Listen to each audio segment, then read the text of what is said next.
on dote de vie intellectuelle les forces matérielles. Ça veut dire, si vous voulez, qu'avec la révolution industrielle, ce qui se passe c'est dans les machines qui sont utilisées dans l'industrie, eh bien, c'est qu'on a mis de la science. Désormais, les machines sont, vous voyez, par exemple, pensez aux immenses filatures de ces années-là, ou si vous avez vu le film Le jeune Karl Marx, vous avez vu les filatures, et la filature est présentée comme dans la publicité de l'époque, comme une machine pour filer sans doigts, sans les doigts de la main.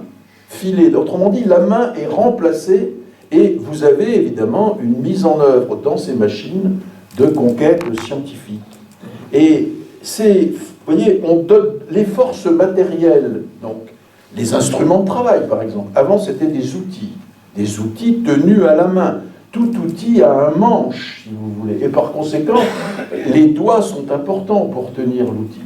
Pas dans la machine. Dans la machine, au contraire, le doigt, l'homme n'est là que pour surveiller ce que la machine fait sans sa main.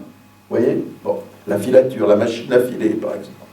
Donc, vous avez les forces matérielles qui sont dotées de vie intellectuelle. C'est-à-dire qu'on a mis de l'intellect dans les outils même qui sont dans les entreprises, avec la formation de la machine et de la machine-outil. Mais en même temps, on ravale la vie humaine au niveau d'une force matérielle. C'est-à-dire que l'être humain n'est plus dans ce monde-là qu'un salarié. C'est-à-dire il n'est plus que sur le marché du travail comme une force qui se vend comme une chose, qui a un prix, son salaire, comme une chose. Vous voyez l'espèce d'inversion qui s'opère. On met de l'intelligence qui semblait réservée aux humains, on la met dans les machines désormais, et les humains, on les traite comme des choses, puisqu'ils sont désormais à vendre comme les choses, comme les marchandises, sur le marché du travail. Bon. Donc vous voyez l'espèce d'antagonisme qui s'opère là, qui est très très bien marqué, et qui sont les deux aspects absolument inséparables d'une même réalité. La réalité du monde moderne, la réalité de la modernité. Cet antagonisme de l'industrie et de la science moderne face à la misère et à la décadence moderne. Autrement dit, le travail est de plus en plus perfectionné et la vie de plus en plus difficile. La vie de ceux qui travaillent de plus en plus difficile. Voilà. Et alors, la dernière phrase précise, cet antagonisme entre les forces productives et les rapports sociaux de notre époque est un fait tangible, péremptoire et incontestable. Vous voyez, les forces productives, c'est les capacités qui participent à la production. Et donc, dans ces capacités, il y a certes les forces humaines, les hommes, mais il y a aussi les machines, le machinisme industriel, la fabrique, etc., toutes ces, qui désormais dictent leur comportement. Marx dit, le travailleur se sert d'un outil, mais il sert la machine. Il est au service de la machine. Oui, pensez à Charlot dans les temps modernes et vous aurez une image très nette de ça. Voilà. Autrement dit, vous voyez, dans la machine, on a mis de l'intelligence humaine, ce sont des humains qui l'ont construite, la machine, mais désormais, pour la faire vivre, ce sont les humains qui sont au service de la machine telle qu'elle fonctionne dans le système capitaliste. Voilà. Donc, vous voyez l'antagonisme entre les forces productives et les rapports sociaux. Il y a d'un côté les forces productives qui se développent, qui grandissent, qui se scientifient en quelque sorte. Et puis de l'autre côté, il y a si j'ose utiliser ce nouveau mot, ce néologisme, on met de la science dans la machine, mais de l'autre côté, au contraire, la vie des humains qui travaillent, eh bien, elle devient misérable. Voilà. Alors, voilà donc la contradiction qui est au cœur de la modernité, telle que Marx l'analyse. Et cette contradiction, eh bien, il va terminer le texte que nous avons lu en voyant l'attitude des uns et des autres par rapport à cette affaire. Alors vous avez d'abord ceux qui disent, certains partis peuvent s'en lamenter. Alors s'en lamenter, les partis qui s'en lamentent, c'est, on pourrait dire, c'est l'attitude des humanitaires, hein, qui disent, par exemple, il y a des malheureux, il faut venir au secours des malheureux, hein, s'en lamentent. D'autres qui rêvent qu'en nous délivrant des modernes progrès des techniques, nous nous délivrerions aussi des côtés des conflits modernes. Autrement dit, d'autres qui disent il faut interrompre à tout prix cet essor du machinisme, etc. Il faut revenir à l'artisanat. On a ça aujourd'hui sous la forme c'était mieux avant. C'était mieux avant la mondialisation, c'était mieux avant la financiarisation. Il faut revenir à l'époque de l'artisanat, etc. Ça, c'est la position, par exemple, d'un homme comme Proudhon à l'époque de Marx. Bon. C'est là-dessus que portera la rupture avec Proudhon. C'est aussi la rupture qui porte sur, vous voyez, il leur est loisible de s'imaginer qu'un spectaculaire progrès de l'industrie ne peut parvenir à son accomplissement sans s'accompagner d'une régression tout aussi spectaculaire en politique. Ça, ce sont les libéraux. Les penseurs libéraux qui disent, au fond, eh ben oui, il faut saluer cette modernité et comprendre qu'elle ne peut s'effectuer que par une terrible régression politique, une terrible régression sociale. Vous voyez, en gros, il faut tenir le peuple dans son corps. Hein. Il faut contraindre les pauvres à devenir des salariés. Il faut les mettre en concurrence, sauvages les uns avec les autres, parce qu'il y a comme ça que la société progresse. Hein. L'émulation, la concurrence sauvage, il n'y a que ça qui fait qu'on innove. Vous voyez ? Argument typiquement libéral qu'on retrouve tout à fait aujourd'hui. Ah oui, c'est bien malheureux qu'on ferme l'entreprise, c'est bien malheureux, mais enfin on ne peut pas faire autrement, parce que c'est au nom de la modernité qu'on met les humains à la rue, et on n'y peut rien. On ne peut pas être moderne sans casser des œufs, on ne peut pas développer la modernité de l'appareil productif sans réduire, sans casser, sans mettre au chômage, etc. Vous voyez, on trouve déjà cette idée-là dans ce texte. Ou bien vous avez aussi ceux qui disent il faut séparer, il y a deux côtés. Vous voyez, en gros, ceux qui disent la modernité capitaliste a des bons côtés, c'est son côté développement, etc. Mais elle a un mauvais côté. Alors, il faut essayer de garder le bon côté et d'atténuer le mauvais côté. Vous voyez, c'est-à-dire cette idée qu'il est possible de séparer les deux côtés. Alors que Marx va nous dire, et ça c'est la pensée dialectique, c'est que ce ne sont pas deux côtés absolument qu'on pourrait séparer l'un de l'autre. Vous voyez, je pense là, par exemple, pour donner un exemple plus contemporain, et que Marx ne pouvait évidemment pas connaître, mais je pense à la formule typiquement social-démocrate, si vous voulez, la formule de Lionel Jospin, hein, qui définissait le socialisme contemporain en disant, il y a de ça quelques 10 ans, 10, 15 ans, en disant oui à l'économie de marché, non à la société de marché. Vous voyez, c'est une formule qui résume oui à l'économie de marché, c'est-à-dire on ne touche pas à la fabrication des richesses sociales. L'économie de marché, c'est le nom pudique de la société capitaliste, l'économie de marché. On laisse le marché avec sa concurrence sauvage, etc. On ne touche pas à la production des richesses. Mais non à la société de marché, c'est-à-dire que l'État essaye, après coup, de redistribuer un peu les richesses, de mettre un peu d'équilibre dans les richesses. Donc, on ne touche pas aux inégalités créées dans la production des richesses, mais on essaie, après coup, d'atténuer un peu, de mettre un peu d'harmonie, d'équilibre, d'égalité dans ce qui produit de l'inégalité. Vous voyez, c'est-à-dire on essaie de séparer l'économie de marché et la société de marché. Vous voyez, on essaie de séparer deux côtés. Un bon côté qu'on garde, celui de la production, du développement des forces productives et de l'abondance, et on essaie de changer le mauvais côté en disant, bah oui, mais il faut quand même veiller, il faut quand même faire un peu un peu de création sociale d'emplois, il faut que l'État aide, mette, vous voyez, en gros, si vous voulez, on laisse la guerre se dérouler, mais on met quelques ambulances pour ramasser les blessés, les chômeurs, les malportants, etc., etc.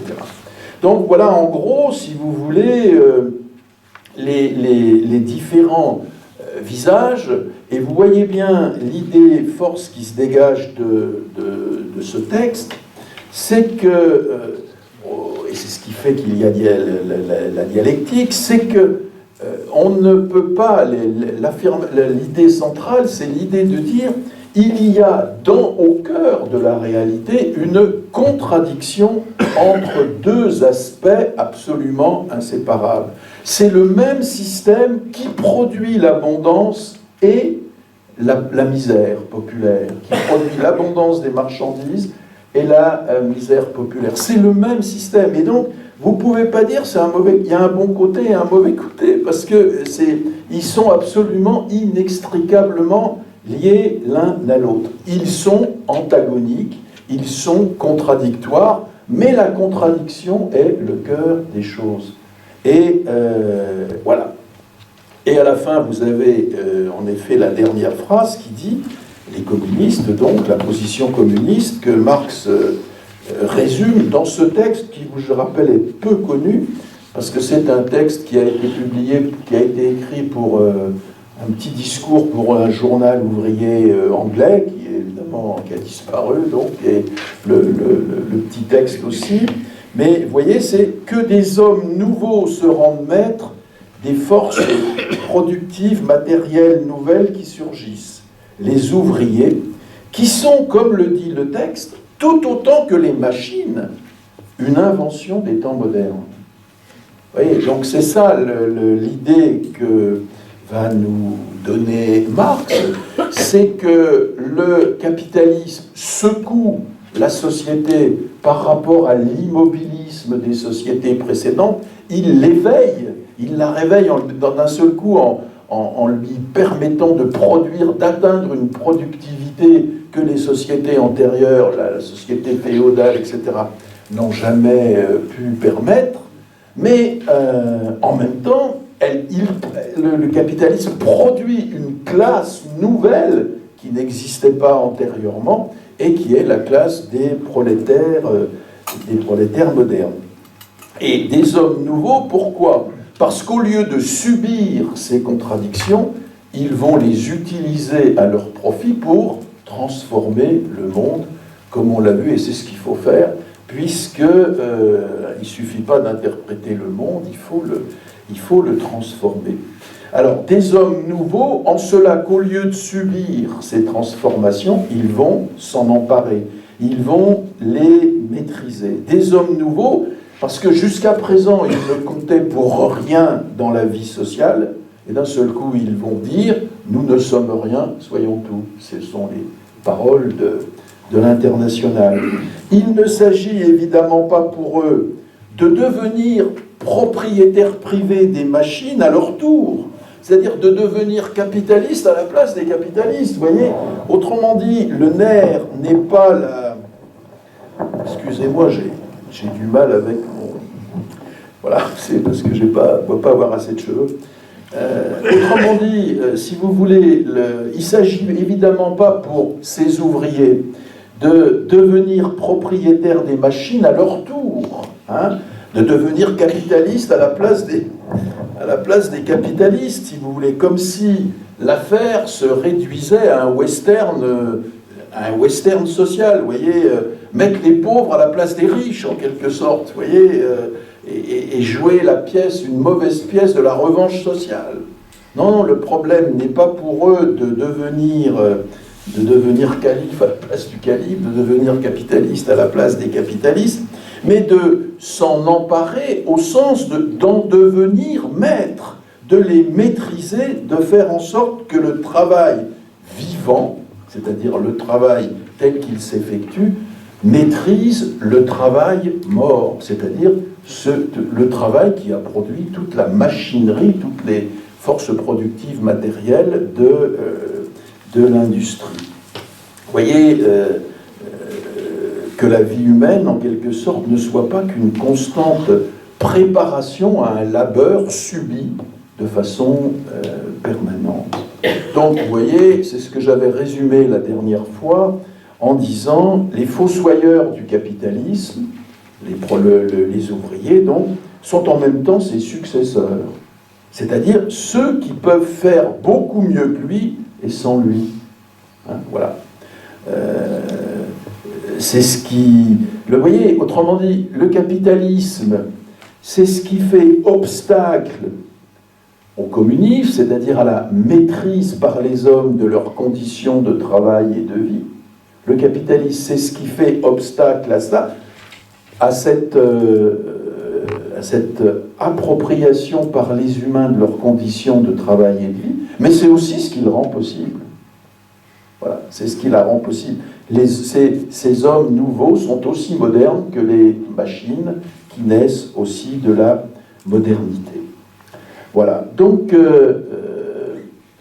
les fossoyeurs du capitalisme sont en même temps ses successeurs. Alors, vous voyez, quand je parle ici d'un texte dialectique, vous voyez ce que ça veut dire, dialectique.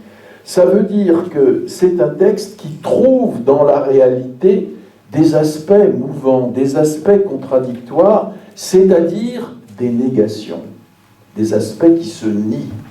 Vous voyez ici, vous voyez un peu les oppositions, hein. Source de richesse, source de détresse, conquête, renoncement, maîtrise, asservie, lumière pure de la science, fond obscur de l'ignorance. Vous voyez, toutes ces formules se nient, et c'est ce que Marx va retirer de Hegel, qui est le grand penseur de la dialectique. Je vous disais qu'il avait rompu avec lui parce que Hegel était idéaliste, mais il y a un aspect que Marx va conserver de Hegel, c'est la dialectique, c'est-à-dire c'est ce que Marx va reprendre une formule de Hegel qui est le travail du négatif. Dans la réalité, il y a le travail du négatif, et c'est ce qui permet à la réalité de se transformer. C'est ce qui permet Alors, on va prendre maintenant le deuxième texte. Vous voyez, ce que je viens de vous dire là, c'est une dialectique objective, comme on dit. Objective, c'est-à-dire qui existe dans la réalité. Et tout le problème de Marx, ça va être de dire, eh bien, il faut, pour comprendre ça, il faut passer à une dialectique subjective, c'est-à-dire à une construction théorique, voilà. Et dans la préface du Capital, il trouve le petit texte que je vous ai mis en numéro 2 ici et qu'on va lire à présent, si vous en êtes d'accord. Dans sa configuration rationnelle, la dialectique est un scandale et une abomination pour les bourgeois et leurs porte-parole doctrinaires, parce que dans l'intelligence positive de l'état de choses existant, elle inclut du même coup l'intelligence de sa négation, de sa destruction nécessaire, parce qu'elle saisit toute forme advenue dans le flux du mouvement et donc aussi sous son aspect périssable, parce que rien ne peut lui en imposer, parce qu'elle est dans son essence critique et révolutionnaire. Voilà. Alors, vous voyez donc ce deuxième aspect qui est pourquoi, parce qu'il y a des conflits dans la réalité, il faut ces éléments qui s'opposent, qui se contredisent, qui sont antagoniques et qui sont donc inséparables, eh bien, il faut essayer de les penser et de s'en emparer dans la lutte politique. Alors, je fais un commentaire rapide de ce deuxième texte. Vous voyez, dans sa configuration rationnelle, c'est-à-dire ça fait une allusion, c'est une allusion à la dialectique a été longtemps un mode de pensée qui a été critiqué, abandonné, que Hegel a rétabli dans sa justification. Donc, dans sa configuration rationnelle, ça veut dire depuis Hegel, si vous voulez, la dialectique est un scandale et une abomination pour les bourgeois et leurs porte-parole doctrinaires, parce que dans l'intelligence positive de l'état de choses existant, elle inclut du même coup l'intelligence de sa négation. Vous voyez, c'est ça l'idée clé. C'est-à-dire que le bourgeois, lui, ce qu'il veut, c'est qu'on lui explique que son monde est éternel, qu'il est là une fois pour toutes, qu'il attend de ses porte-paroles, de ses intellectuels, de ses doctrinaires, de ses libéraux, il attend qu'on explique au peuple, pour le faire tenir tranquille, que le capitalisme est naturel, qu'il n'y a rien d'autre que lui, qu'il faut s'y résigner, que ce serait une folie d'espérer une société d'après le capitalisme, de rêver d'une société sans capitalisme. Et remarquez qu'aujourd'hui, c'est pour ça que je pense, j'essaie à tout prix de passer de l'époque où Marx écrit à aujourd'hui, vous voyez bien qu'aujourd'hui, on ne vous dit pas le capitalisme est formidable, hein. On ne vous dit pas, on vous laisse même dire tout le mal que vous pensez, éventuellement, mais on vous dit il n'y a que ça de possible. Il n'y a rien d'autre. Par conséquent, vous voyez, le bourgeois n'est pas dialecticien, si j'ose dire. La dialectique lui fait peur, comme dit Marx, parce qu'elle montre que tout est périssable, tout, y compris le phénomène de la domination. Les dominants d'aujourd'hui ne le seront pas toujours. Et par conséquent, l'argument qui est « mais on ne peut pas concevoir autre chose que le monde où nous sommes », voilà. Le bourgeois n'est pas dialecticien, il ne voit que la moitié des choses, il ne voit que son monde à lui, hein. Il ne voit que sa réussite sociale, et il ne veut pas voir ce qui contredit son propre bonheur. Vous voyez, hein, voilà. Donc ça, c'est le premier point qu'on peut tirer de ce texte. Alors, la dialectique, c'est la dialectique subjective, là, elle étudie l'ordre social existant en y voyant ce qui s'affirme, mais ce qui travaille aussi à le nier. Hein, affirmation, négation, inséparable. Elle le saisit dans sa vie, c'est-à-dire aussi dans sa mort. Voilà. Pensez ici, je vois cette image de la vie et de la mort, je pense à deux formules de grands médecins. Le premier, c'est Claude Bernard, qui dit « La vie, c'est la mort ». Effectivement, pour vivre, il faut mourir chaque jour. Chaque jour, nous mourrons pour vivre. Il y a des choses qui en nous meurent, et c'est ce qui fait que nous vivons. Donc Claude Bernard, la vie, c'est la mort. Mais Bichat, autre grand médecin, ajoute « La vie, c'est l'ensemble des fonctions qui résistent à la mort. » La vie, c'est l'ensemble des fonctions qui résistent à la mort. Ben, vous voyez, ces deux formules sont vraies ensemble. D'un côté, vivre, c'est mourir, et c'est en même temps résister à la mort. Hein, voilà. Les deux aspects sont inséparables. Voilà. Et dans le capitalisme, il y a des forces qui travaillent à la vie et des forces qui travaillent à sa mort. C'est cette tension qui constitue son histoire. C'est-à-dire sa vie. La vie, c'est le conflit, l'antagonisme entre la vie et la mort. Vous voyez, Marx a pris très au sérieux cette formule de Hegel qui est le travail du négatif. Toute réalité est hantée dans son cœur par le travail du négatif. Vous voyez, en même temps, Marx reprenait souvent cette formule de Shakespeare dans Hamlet. Vous savez, à un moment, quand Hamlet trouve un crâne, je ne vais pas vous raconter Hamlet, sinon on n'irait pas très loin, mais où il dit « bien creusé, vieille taupe ». Vous voyez, c'est ça. L'image de la dialectique, c'est la taupe. La taupe qui creuse en dessous. On ne le voit pas, on ne s'en rend pas compte, elle creuse sans savoir elle-même où elle va, et puis à un moment, pouf, ça s'effondre. C'est la révolution. C'est l'événement qui survient que personne n'a pu prévoir. Oui. La taupe, c'est l'animal dialectique par excellence. C'est celui qui, en avançant, vit, mais en même temps fabrique de la mort. Vous voyez, la vie, la mort, etc. Aspects inséparables. Alors, vous voyez, notez dans ce texte les termes contradictoires, intelligence positive et inséparablement intelligence de la négation. État de choses existant et inséparablement aspect périssable. Toute forme advenue a un aspect périssable.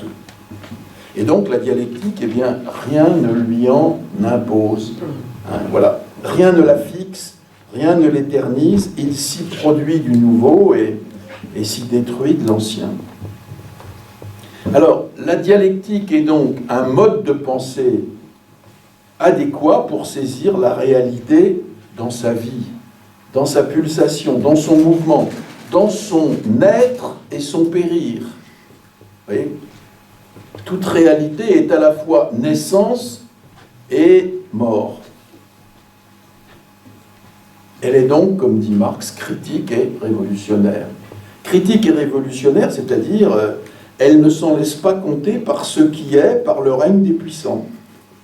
Elle est révolutionnaire parce que dans le monde tel qu'il va, il y a aussi des forces qui travaillent à sa négation.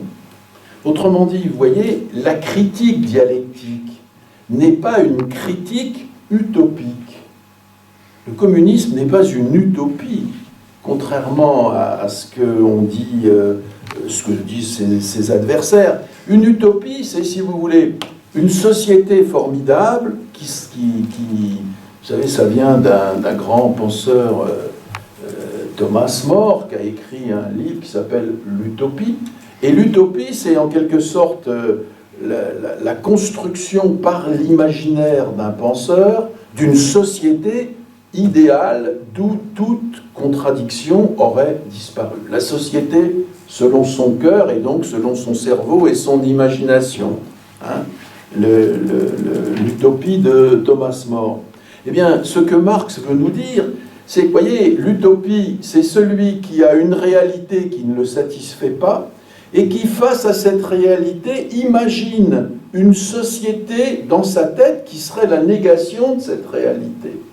Eh bien, Marx nous dit, ça, c'est une négation, si vous voulez, entre l'idéal et le réel.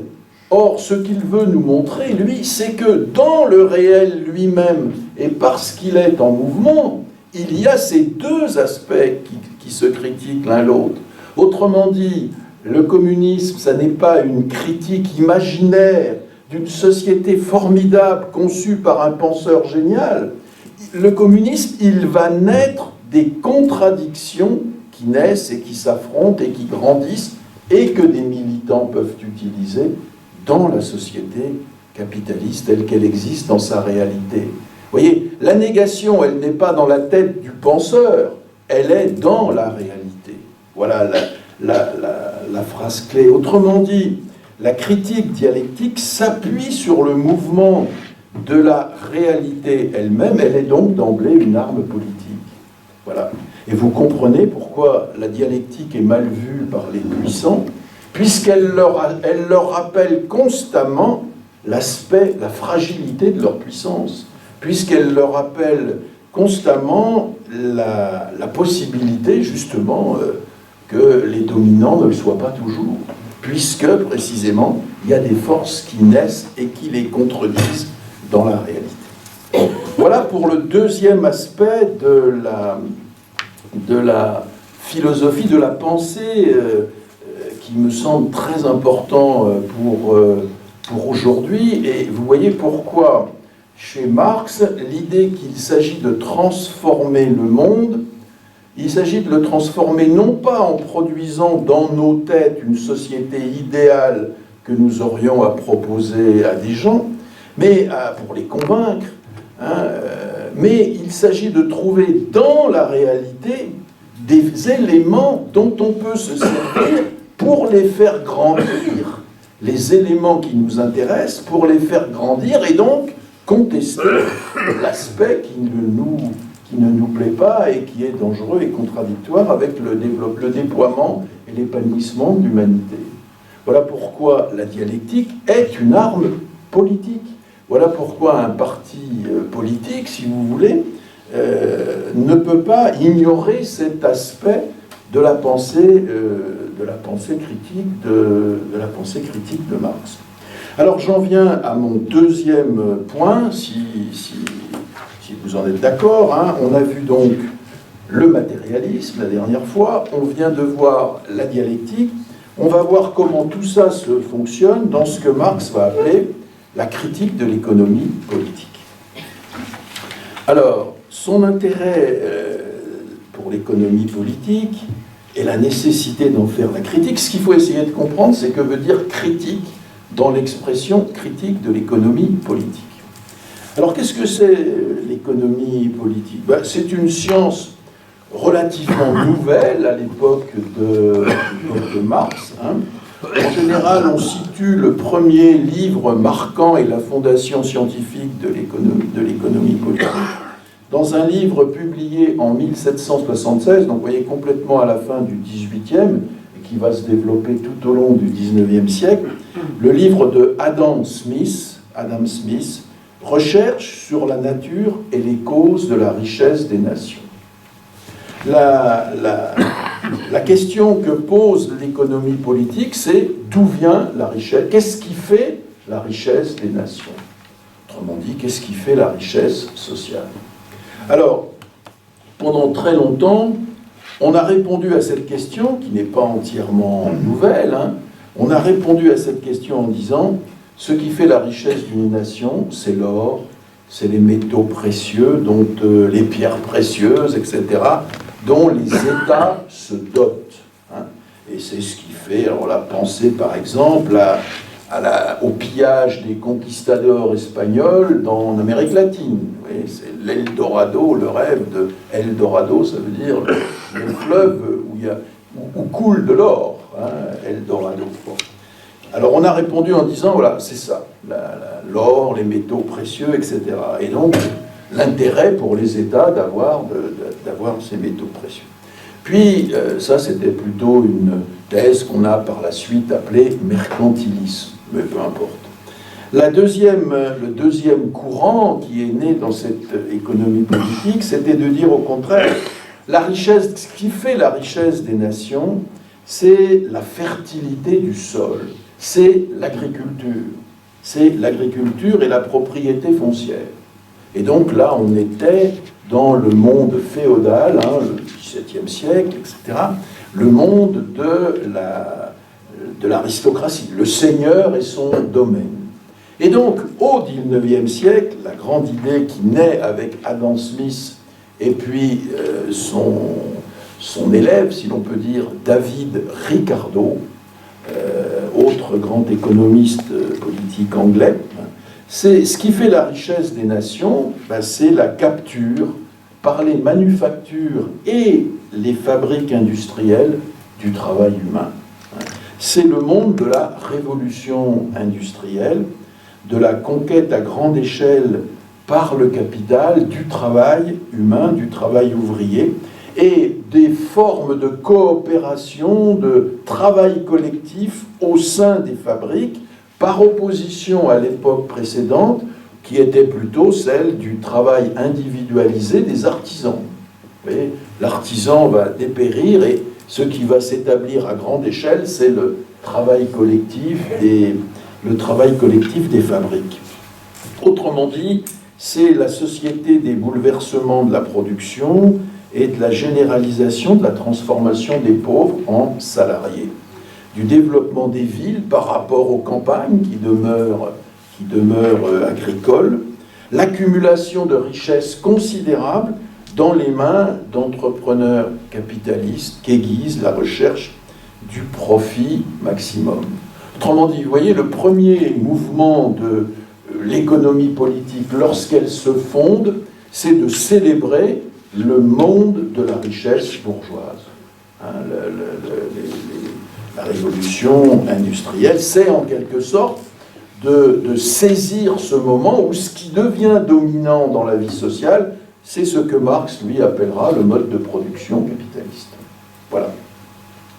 Alors, Marx va étudier tout ça, notamment en se fixant en Angleterre, qui est le pays le plus développé, le plus nettement en avance de ce point de vue-là. Hein. Je ne sais pas si je vous avais dit ça l'année dernière, mais au fond, Marx va être chassé de son pays natal, l'Allemagne, et ce qu'il va dire, c'est qu'en Allemagne, ce qui est le plus avancé, c'est la philosophie de Hegel, avec laquelle il a un rapport critique et qu'il abandonne, mais par contre, l'Allemagne est encore un pays totalement agricole, totalement féodal, etc. Puis il va être chassé d'Allemagne, va passer par la France en 1844, et là, il va découvrir le prolétariat français et les luttes politiques qui vont s'exprimer dès ce moment-là dans la création des idées communistes, des idées socialistes. On ne les distingue pas bien à l'époque, qui vont donner la 1848 et la révolution de 1848 qui va établir la Seconde République en France. Et puis, donc, Allemagne, France, il va être chassé de France à son tour, et après un séjour en Angleterre, après un séjour en Belgique, il va s'établir en Angleterre, où là, il va travailler à son grand œuvre, qui est donc le Capital, à partir de 1849. C'est là qu'il va publier le manifeste du Parti communiste, et qu'il va se mettre à la critique de l'économie politique, étant entendu qu'il ne s'agit pas de construire un système philosophique de plus, mais de donner aux ouvriers, aux travailleurs, des outils intellectuels pour transformer la réalité, et pas seulement pour l'interpréter de manière nouvelle, comme vous l'avez vu. Alors, que va-t-il faire? Pourquoi va-t-il critiquer l'économie politique telle qu'il la trouve chez ces grands penseurs que sont Smith et Ricardo? Alors, il va distinguer ce qu'il va appeler l'économie politique classique et l'économie politique vulgaire. L'économie politique classique, c'est d'authentiques savants comme Smith et Ricardo. La bourgeoisie aussi a besoin de savants. Elle a besoin de savoir où va le monde qu'elle est en train d'installer. La richesse bourgeoise, c'est-à-dire la richesse des entreprises, des fabriques, cette nouvelle forme de propriété qui est la propriété du capital, la propriété qui va succéder à la propriété foncière et qui est donc la propriété des usines, des fabriques, des manufactures, etc. Il faut aussi savoir où l'on va. Donc ces économistes-là vont être utiles à la bourgeoisie, hein, Smith et Ricardo. Et ce sont en quelque sorte, lui, classiques, comme il dit, c'est-à-dire ce sont des savants. Mais on va voir qu'en même temps, il y a des choses qu'ils ne voient pas, qu'ils ne peuvent pas comprendre. Et puis l'économie politique vulgaire, c'est simplement là les apologistes du capital sans grande consistance, quoi. On dirait aujourd'hui, vous voyez, je ne sais pas, Alain Minck, Jacques Attali, les médias, hein, puisque au fond aujourd'hui, ce qu'on nous vend dans les médias, c'est le discours absolument dominant, écrasant de l'économie. On nous dit aujourd'hui, tout est économique. C'est l'économie qui domine tout, hein, et qui écrase tout le reste. Hein. D'ailleurs, vous le voyez, chaque fois qu'on parle, aujourd'hui, on dit combien ça coûte, hein, et où est-ce que ça se trouve, et est-ce qu'on peut, voilà, est-ce que c'est compatible? Et puis toujours, on est, oui, mais regardez autour de nous, qu'est-ce qui se passe ailleurs, est-ce qu'on peut, vous voyez, bon. Donc l'économie, d'ailleurs aujourd'hui on l'appelle même plus économie politique, on l'appelle économie tout court, hein, science économique. On a même fait disparaître tout ce qui pouvait rappeler qu'il y avait un petit côté politique dans l'économie. Hein. Et dans les sciences humaines aujourd'hui, on voit bien comment l'économie a écrasé d'autres sciences humaines comme la sociologie ou la psychologie. Vous voyez, c'est l'économie aujourd'hui qui est vécu, vous voyez, bon, il y a une espèce quand même de perversion des valeurs. Hein. Moi, je vois comment, par exemple, je dis ça en passant, comment, par exemple, les plus grands, vous voyez, l'école normale supérieure de la Rudum, c'est ce qui forme, c'est un concours très difficile, etc., c'est ce qui forme les étudiants les plus brillants, et je vois en particulier les étudiants en mathématiques, qu'est-ce qu'on leur propose à la sortie de l'école normale supérieure, à ces jeunes gens qui sont ce que la République a donné de plus brillant dans la formation mathématicienne, mais on leur propose d'aller dans des banques pour inventer des logiciels et des produits nouveaux et des produits financiers nouveaux. Vous voyez, c'est une véritable perversion des esprits. Vous voulez faire du fric, allez dans les banques. Alors qu'avant, quand même, l'école normale supérieure a formé quelques grands mathématiciens qui nous ont donné quelques prix Nobel, vous voyez. Bon. Donc, il y a là aujourd'hui, on le voit bien, quelque chose d'extraordinairement préoccupant et pervers. Bon. Alors, que j'ai regroupé, je vous les ai mis un petit peu dans le petit plan que je vous ai donné, j'ai regroupé les critiques de Marx en 4 points. Alors, premier point, je vais passer vite, hein, c'est que l'économie politique voit l'abondance des marchandises, chante les bienfaits de la richesse et du profit, en oubliant que cette richesse produit également la misère populaire. Hein, c'est ce qu'on vient de voir dans le texte précédent, donc je vais vite. Alors vous voyez, il est vrai que par rapport à la petite échoppe de l'artisan, la fabrique industrielle représente une source de richesse considérablement plus productive et plus élevée. Mais elle produit et reproduit sans cesse, c'est sa face sombre inséparable, donc la considérable misère populaire. Et l'apparition de ce que Marx va appeler le prolétariat, c'est-à-dire celui qui est dépourvu de tout. Celui qui, pour accéder à un travail, est obligé de se vendre à un patron. Voilà. Donc, vous voyez, l'économie politique ne voit que le bon côté des choses. L'efficience du marché, l'abondance de la production, le dynamisme majeur de la productivité du travail. Mais elle oublie, vous voyez, que, bon, autrement dit, je vais vite, là, elle ne voit que la moitié du monde, la sienne. Et elle ne comprend pas que l'abondance et la misère c'est l'abondance qui produit la misère. C'est l'abondance des uns qui produit la misère de tous. Vous voyez, autrement dit, elle voit le côté abondance, c'est le bon côté des choses, elle ne voit pas le... Voilà. Hein, c'est un petit peu... Vous voyez, on pourrait résumer ça par une formule de Victor Hugo, qu'on trouve dans L'Homme qui rit, où le personnage de Hugo, qui s'appelle Gwynplaine, vient crier dans la chambre des lords anglais « Messieurs, je viens vous dénoncer votre bonheur, il est fait du malheur d'autrui. Vous avez tout, et ce tout se compose du rien des autres. » Vous voyez, bon, c'est ça. Votre bonheur est fait du malheur. Vous avez tout, et ce tout est fait du rien. Voilà. C'est ça, la pensée dialectique. Voilà. Alors, de surcroît, ce que Marx va montrer, c'est qu'il y a des crises dans le capitalisme, c'est-à-dire des moments où la contradiction devient en quelque sorte aiguë, un peu comme dans une maladie, si vous voulez, où la maladie peut être là, puis d'un seul coup, pof, il y a des crises. Hein, des crises. Alors, celle qui est la plus connue des formes de crise, c'est celle qui voit une tension propre interne au capitalisme, puisque d'un côté, il produit plus, donc il produit plus de choses, et sans cesse de choses nouvelles, donc il lui faut les vendre pour réaliser le profit. Mais en même temps, il a tendance à baisser les salaires, donc à baisser le pouvoir d'achat. Et par conséquent, vous voyez, d'un côté, on produit beaucoup plus, donc il faut trouver des acheteurs, mais de l'autre côté, on distribue il y a une tendance à la baisse des salaires, donc on distribue moins de pouvoir d'achat, donc on ne peut pas acheter ce que pourtant il faudrait acheter.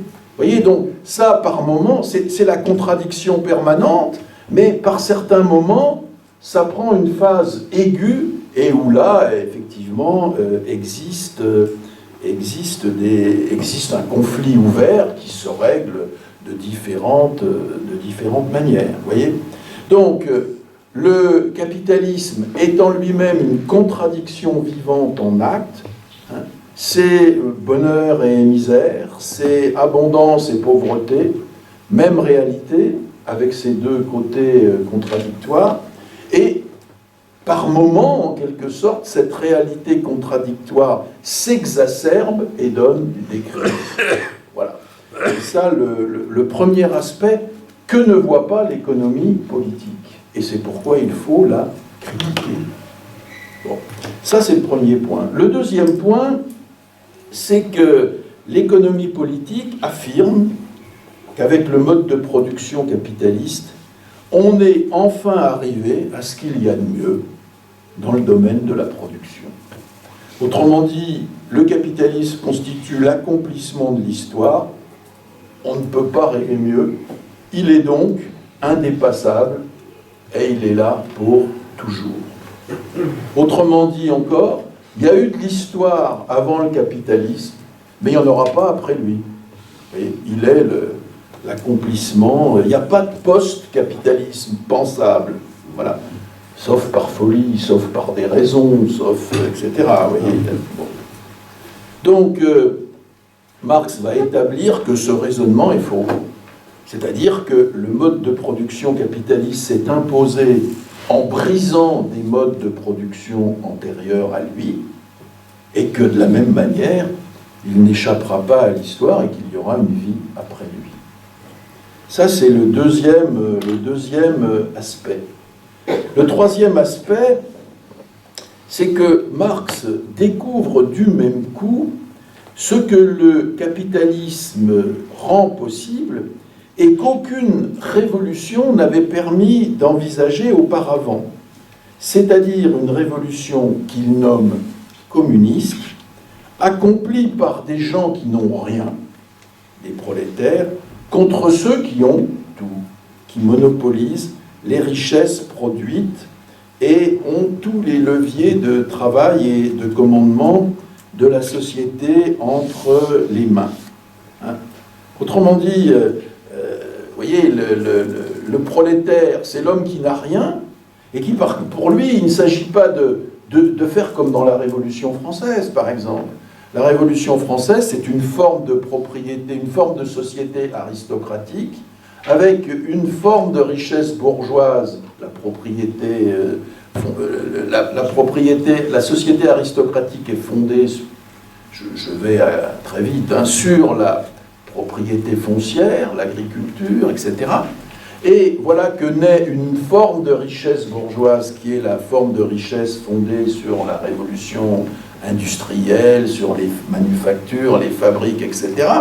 Et donc, la Révolution française, ça consistera pour la bourgeoisie à retirer le pouvoir des mains de l'aristocratie et donc d'imposer sa forme de richesse et de propriété à elle, à la place de la propriété foncière aristocratique.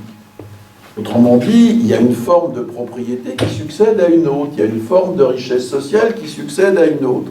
Tandis qu'avec le capitalisme apparaît le prolétaire, celui qui n'a pas d'autre être, qui n'a pas d'autre avoir que son être, si vous voulez, qui n'est propriétaire de rien d'autre que de lui-même, si j'ose dire. Vous voyez, qui n'a pas de propriété si ce n'est lui-même. Et qui, par conséquent, va pouvoir faire en sorte que son problème au prolétariat, ce n'est pas de faire exister sa propriété des moyens de production à lui, mais c'est en quelque sorte de rendre à la société tout entière les conditions de travail et de production. Donc vous voyez, c'est le prolétariat qui est donc une classe considérable, exploitée, qui est d'abord, au contact des forces de travail les plus modernes, qui est exploitée dans sa masse et considérable dans son nombre, puisque le travail devenant de plus en plus social, il y a de plus en plus de salariés, hein, et qui n'a pas d'intérêt égoïste, en quelque sorte, à faire prévaloir, et qui, par conséquent, comme le dit Marx, ne vise à exploiter personne, mais peut tenir un langage universel et égalitaire, hein, qui est eh bien, permettre à tous les humains de maîtriser, en s'associant, les moyens de travail, permettre à tous les humains leur émancipation, le plein développement de leurs capacités productives et de leurs conditions de vie. Hein. Prolétaires de tous les pays, unissez-vous. Voilà.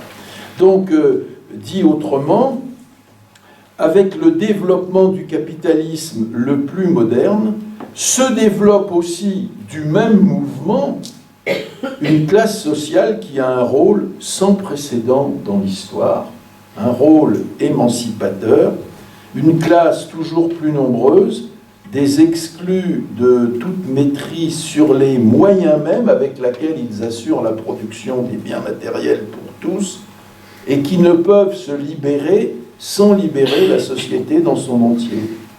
Autrement dit, et là encore je vous redis la formule à laquelle je tiens tant, le capitalisme produit donc ses fossoyeurs, mais il produit surtout ses successeurs. Ses successeurs. Il est donc devenu historiquement possible d'envisager d'en finir avec les sociétés de classe, avec la domination de classe, avec ce que Marx va appeler la préhistoire de l'humanité. C'est-à-dire pas seulement le capitalisme, mais toutes les formes de société de classe qui l'ont précédé. Voilà. Possibilité historique qu'il faut saisir, dit Marx, et qu'il est possible de saisir dès lors qu'on voit les contradictions à l'œuvre et qui sont naissantes et qui ne peuvent que grandir dans la société moderne. Voilà donc le sens de la critique de l'économie politique à laquelle Marx va se livrer.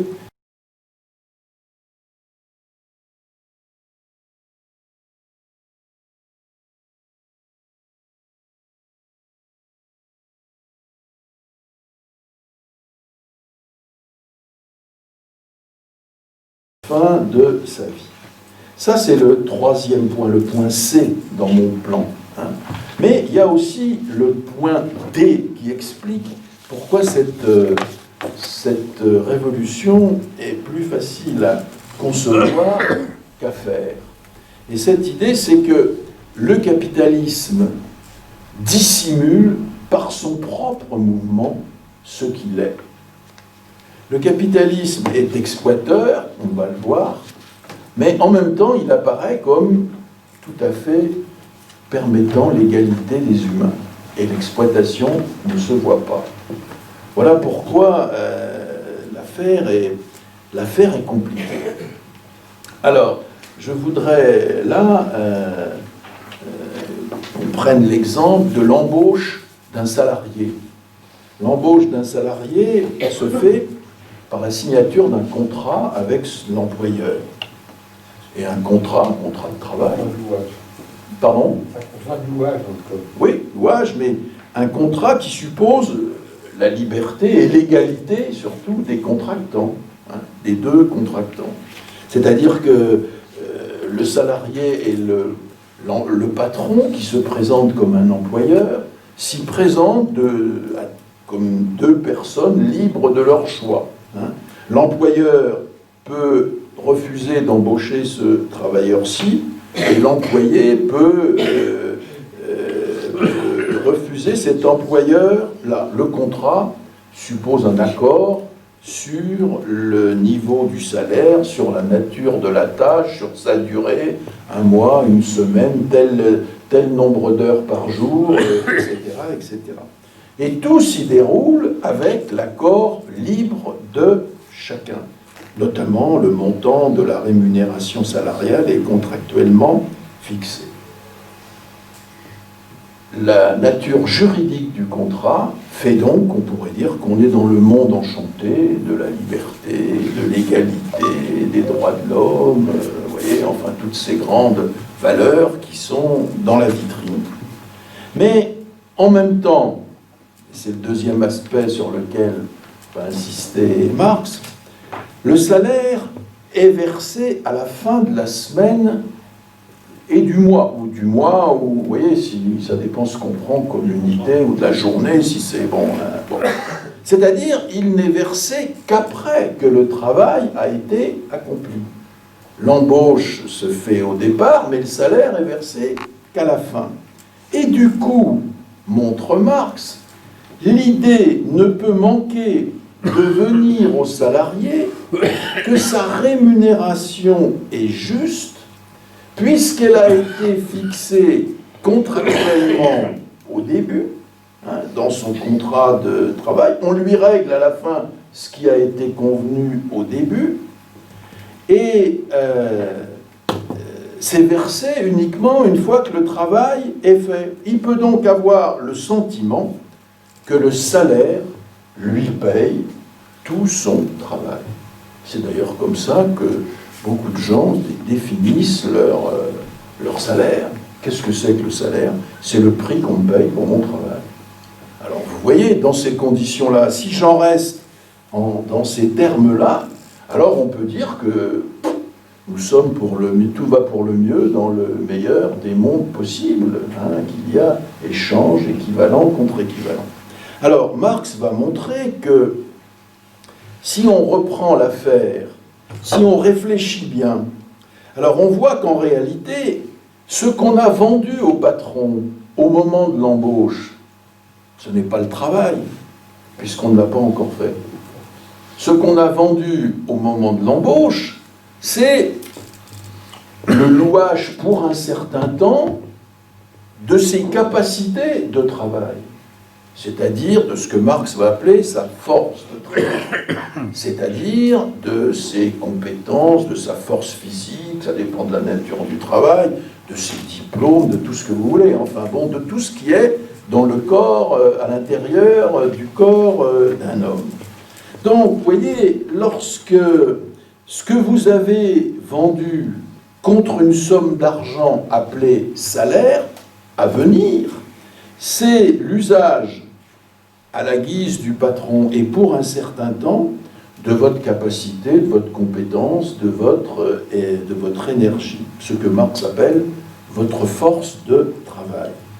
Et j'insiste, ce que vous vendez, c'est votre force de travail, et pas votre travail, puisque vous ne l'avez pas encore accompli au moment où vous le vendez, et que vous êtes séparé des moyens de travailler pour l'accomplir, puisque précisément, vous avez à vous vendre à un patron qui, lui, possède les conditions, de façon privée, les conditions de votre activité travailleuse. Ce qui fait qu'à l'arrivée, le résultat de votre travail, c'est pas à vous qu'il appartiendra, c'est à celui qui vous a embauché.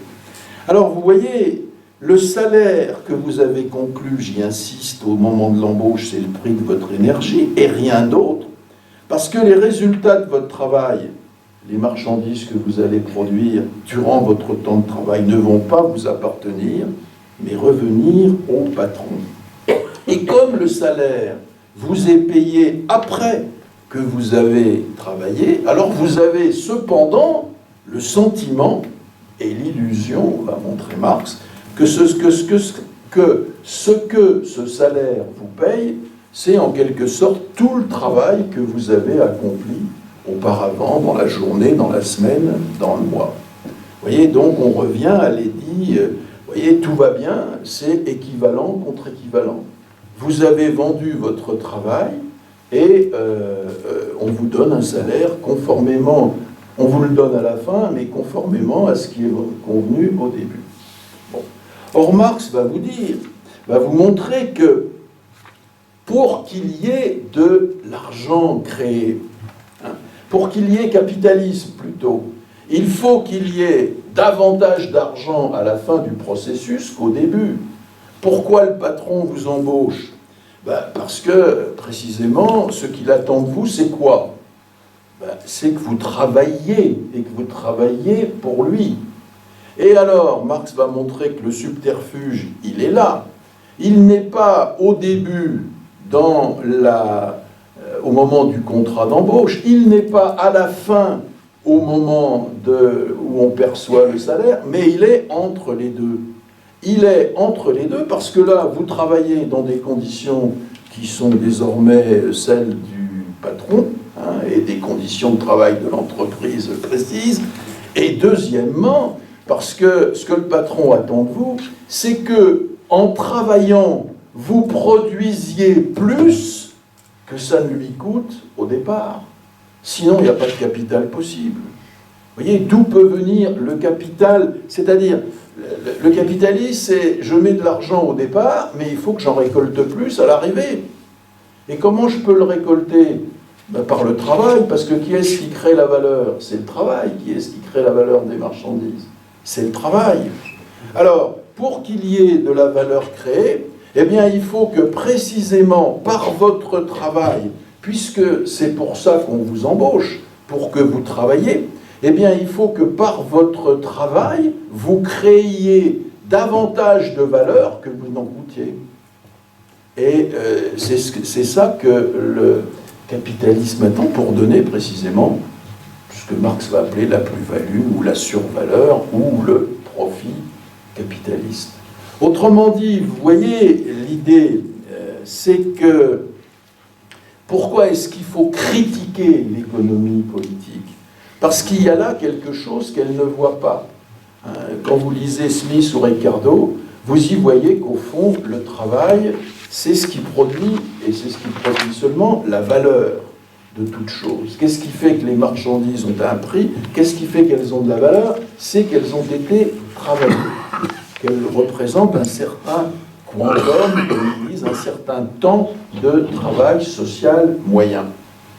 Mais puisqu'elles contiennent de la valeur, eh bien eux, ils sont victimes de cette forme d'apparition du capital qui est celle aussi du salarié qui est spontanément dans cette affaire et qui croit que ce qu'on lui paye à la fin, c'est la même chose que ce qu'il a convenu au début. Alors qu'en réalité, ce qui se passe dans la sphère de la production, eh bien, c'est qu'en réalité, ce que le patron attend de lui, c'est qu'il travaille, c'est qu'il produise par son travail, parce qu'une fois que vous avez acheté une marchandise, force de travail, vous la consommez, comme pour toute marchandise. Et qu'est-ce que c'est que consommer de la force de travail? C'est la faire travailler. Et ce que le patron attend de cette force de travail, puisque c'est la seule chose qui produit de la valeur, eh bien, c'est que cette force de travail, elle produise plus de valeur qu'elle n'en a coûté, parce que sinon, il n'y a pas de capital pensable, il n'y a pas de profit capitaliste pensable. Par conséquent, vous le voyez, ce que Marx dit, c'est que le salarié est victime de cette illusion, si on ne la lui révèle pas, si on ne lui fait pas prendre conscience, et l'économie politique des classiques, Smith, Ricardo, n'ont pas pu produire ce concept de force de travail distinct du concept de travail.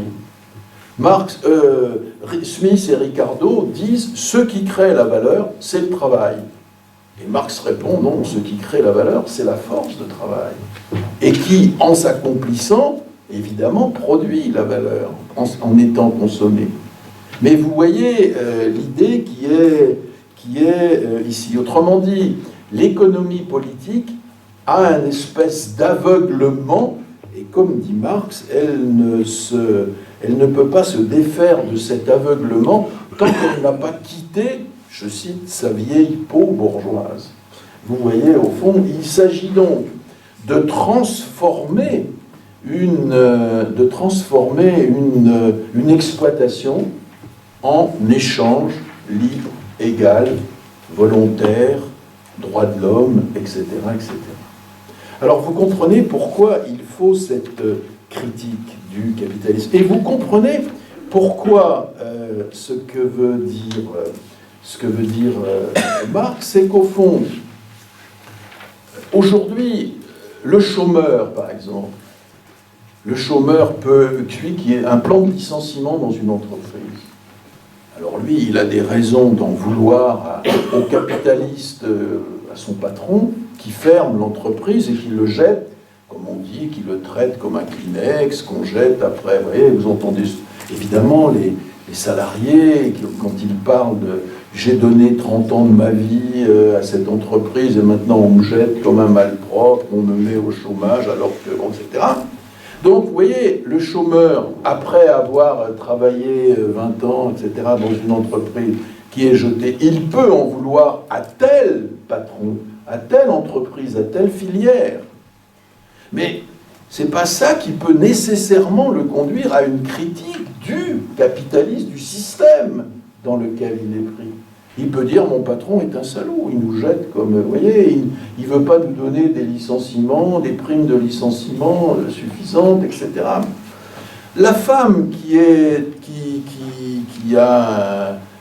comme femme est payée moins cher que, etc., les hommes pour des fonctions, pour des accomplissements comparables, enfin à ceux des hommes, peut en vouloir à tel ou tel patron, parce qu'ici, on respecte la légalité des salaires. Là, dans son entreprise, on ne la respecte pas, vous voyez. Celui qui a un emploi, un CDI, et qu'on transforme brusquement en CDD, il peut en vouloir en disant « mais vous me faites perdre », etc. Donc, on peut dire, si vous voulez, il est assez facile de montrer qu'il y a des capitalistes individuels qui se conduisent mal.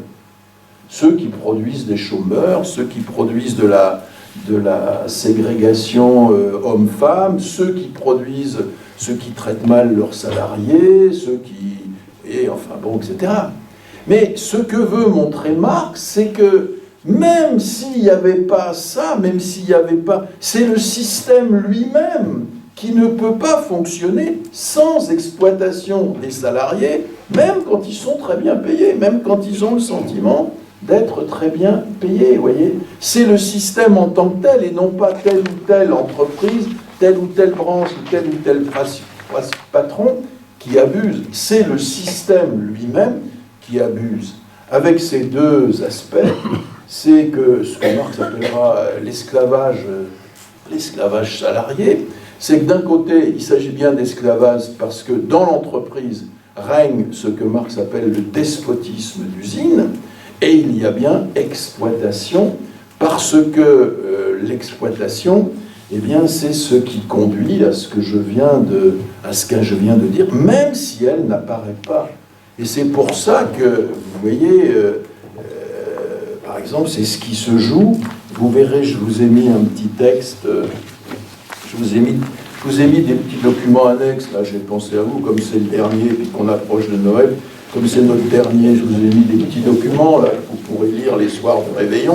Hein, vous avez le document 1 qui dit deux discours, deux cheminements de pensée construits à partir d'une même réalité. C'est la différence entre l'emploi et le discours en termes d'emploi et le discours en termes de travail.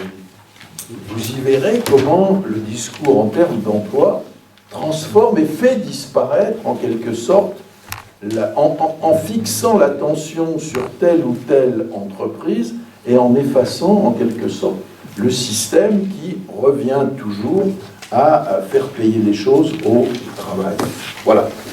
Pourquoi il vaut mieux parler en termes de travail qu'en termes d'emploi. Voilà. Alors, j'en viens maintenant à un troisième point. J'ai encore le temps là. Ça va, vous tenez le coup, là? 8h30 Hein? 8h30 8h30, d'accord. 8h30, je vais essayer de tenir. Mais là, j'ai déjà... Bon. Alors, j'en viens maintenant à un autre aspect de la pensée marxiste. Nous venons de voir l'exploitation du travail. Ce qu'on va maintenant montrer, c'est que le travail, c'est bien entendu quelque chose de très important dans la vie des humains, parce que c'est au travail que dans une société comme la nôtre, dans une société qui date de 2 siècles, hein, depuis l'instauration du capitalisme industriel, le travail, c'est ce qui nous mobilise, c'est ce qui nous prend l'essentiel de notre vie éveillée. Hein, je ne parle pas du moment où l'on dort, mais l'essentiel de notre vie éveillée, c'est le travail. Mais le travail, l'aspect du travail fait que d'autres aspects de notre vie sont en quelque sorte balayés. Et c'est là que j'aborde la troisième partie.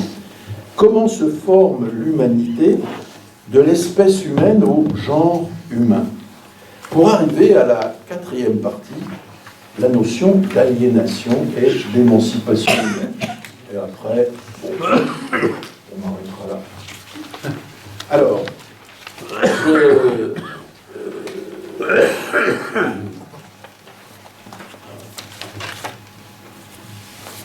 je résume.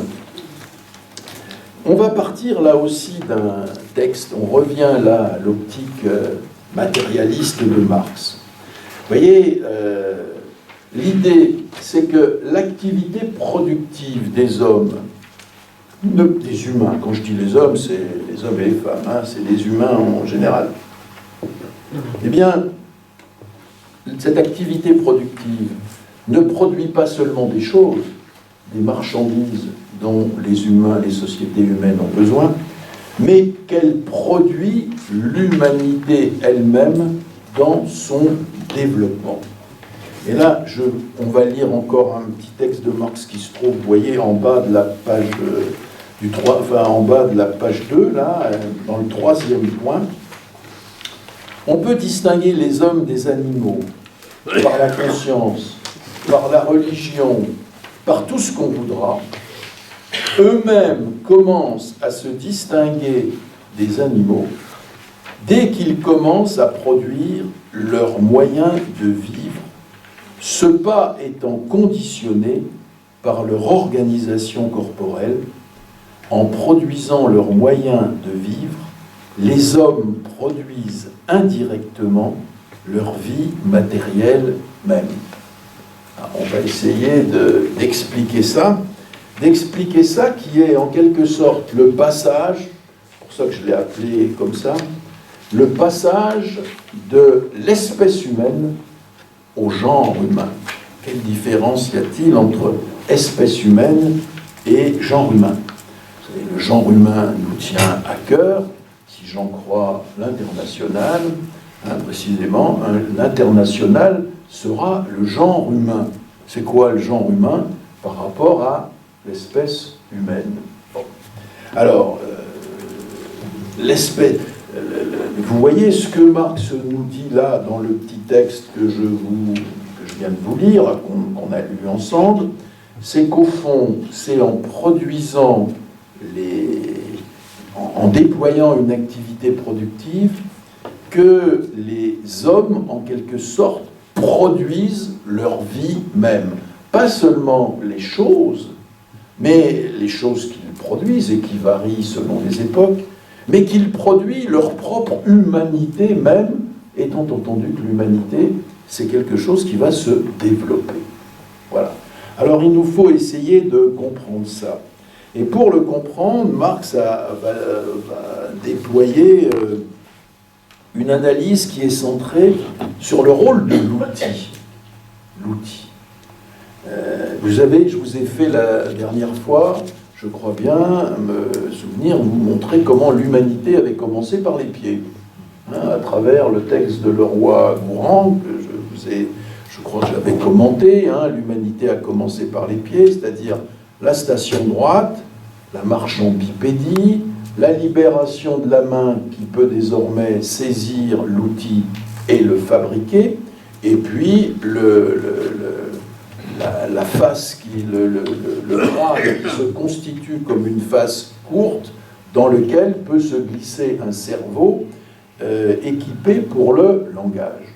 Donc voilà, le geste et la parole. Je ne refais pas la démonstration, sauf si vous le souhaitez dans la discussion tout à l'heure.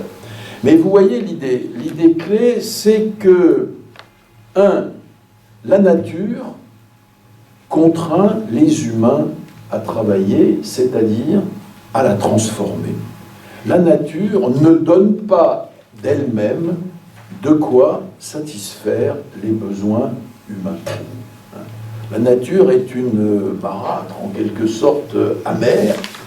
Elle contraint en quelque sorte les hommes, vous le verrez dans un texte que je vous ai mis là, qui est le document numéro 3, qui est le texte de Marx sur la liberté humaine. Vous voyez à la troisième ligne, il dit comme le primitif qui doit affronter la nature afin de pourvoir à ses besoins, se maintenir en vie et se reproduire, le civilisé le doit aussi dans toutes les formes de société, sous tous les modes de production possibles. Autrement dit, depuis que l'humanité existe, et l'Homo sapiens, notre espèce au sens biologique du terme, Homo sapiens c'est notre ancêtre direct. Je ne parle pas d'Homo habilis ou d'Homo erectus, qui sont encore des formes d'évolution antérieure. Mais Homo sapiens, c'est 200 000 avant l'ère commune. À peu près, on n'est pas à un an près, là, vous l'avez compris. Mais vous voyez, il va falloir, pour les hommes, vivre dans une nature qui ne produit pas d'elle-même aux humains de quoi satisfaire leurs besoins. Homo sapiens, vous savez, la plus longue partie de son histoire, c'est celle des groupes humains nomades, chasseurs-cueilleurs, comme on dit. C'est-à-dire qu'ils doivent, pourquoi nomades? Parce qu'ils doivent suivre les lieux où ils trouvent du gibier et des fruits ou des plantes pour pouvoir subsister. C'est ça le plus long moment de la vie de notre espèce, Homo sapiens. Quand vous voyez, par exemple, la grotte Chauvet en Ardèche, je ne sais pas si vous avez vu ça, la grotte Chauvet, alors on ne peut pas voir la vraie, mais ils ont fait une réplique qui est très belle, c'est moins 45 000 avant l'ère commune, avant Jésus-Christ, si vous voulez. Bon. Moins 45 000, quand vous voyez, ce sont des êtres humains biologiquement absolument semblables à nous, biologiquement, et qui sont déjà capables de faire ces dessins extraordinaires qu'on voit sur ces murs. Mais ils n'ont pas la même vie que nous, parce qu'ils sont obligés de se déplacer constamment, etc. La stabilisation des populations humaines, c'est ce qu'on va appeler la révolution néolithique. La révolution néolithique, c'est-à-dire que l'invention de l'agriculture.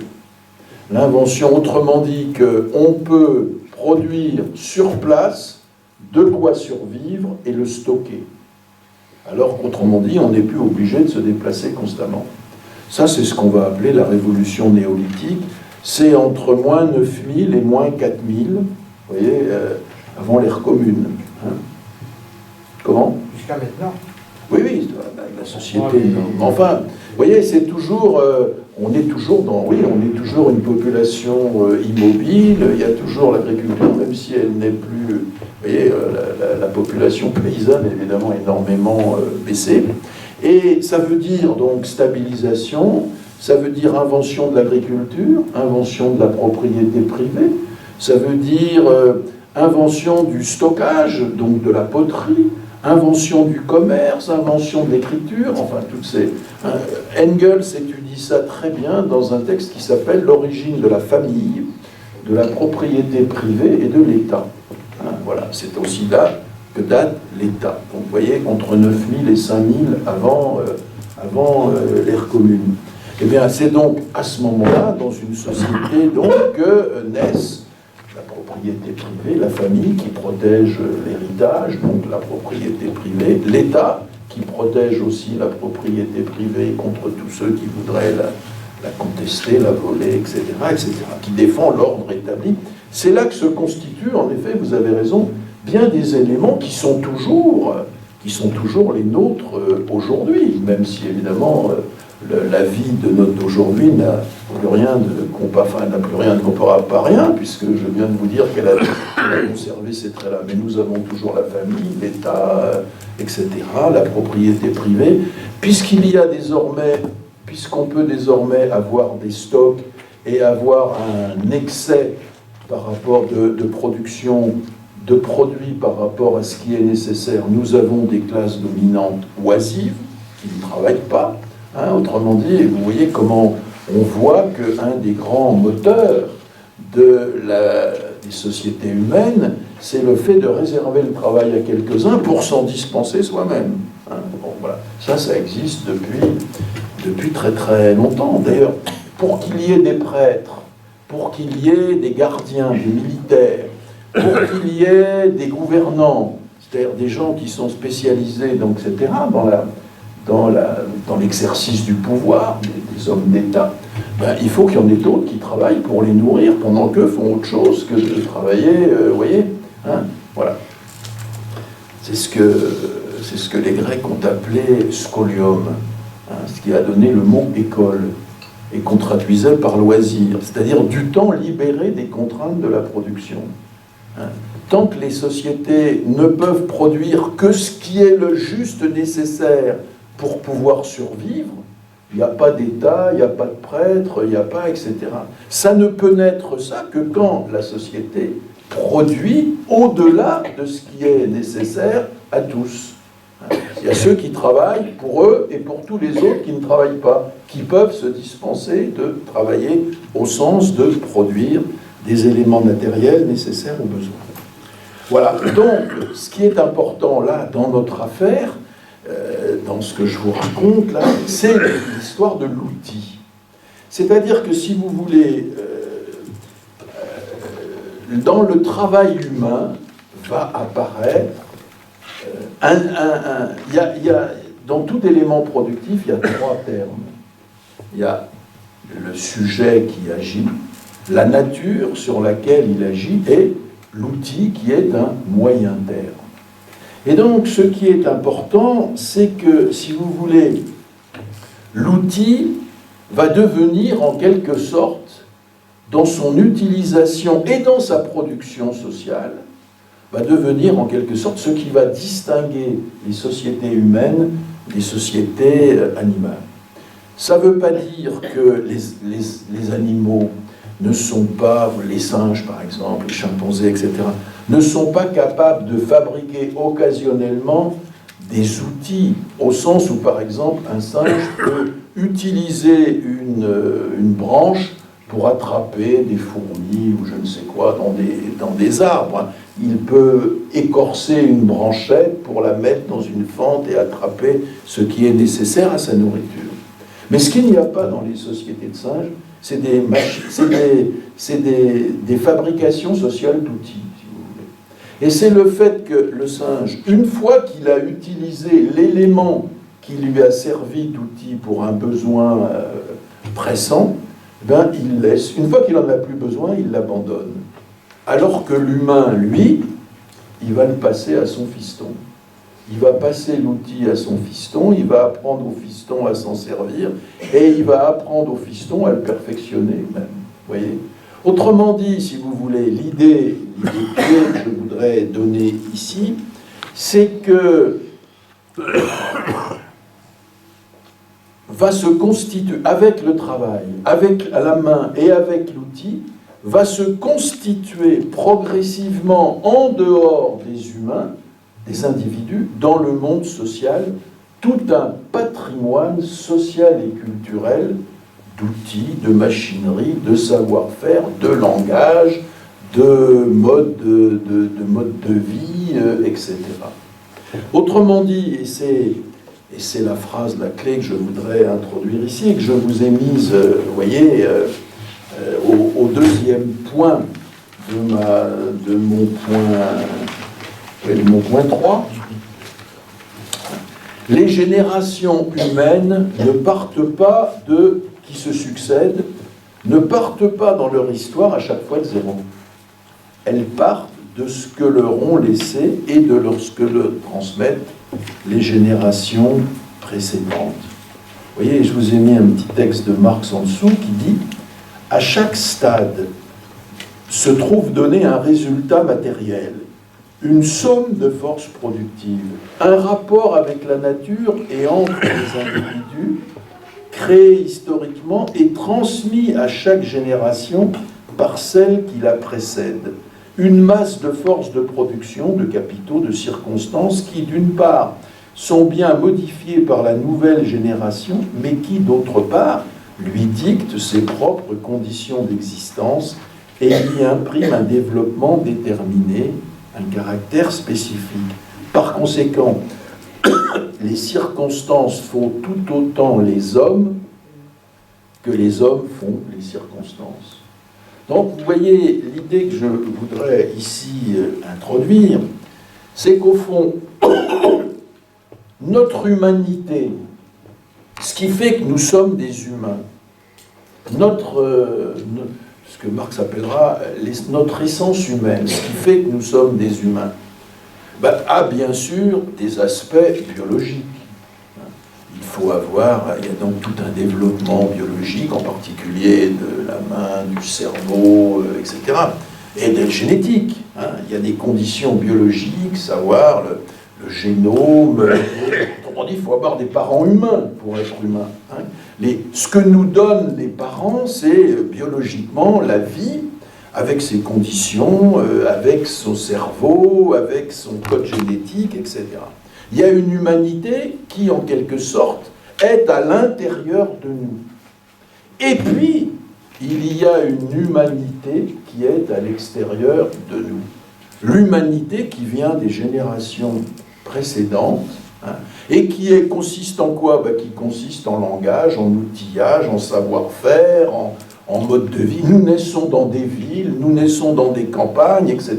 Tout ça définit, c'est de l'humanité, en quelque sorte, dans lequel nous allons naître et grandir, et qui, là, ne nous vient pas de l'intérieur, mais nous vient de l'extérieur. Et ça, c'est sans équivalent dans le monde animal.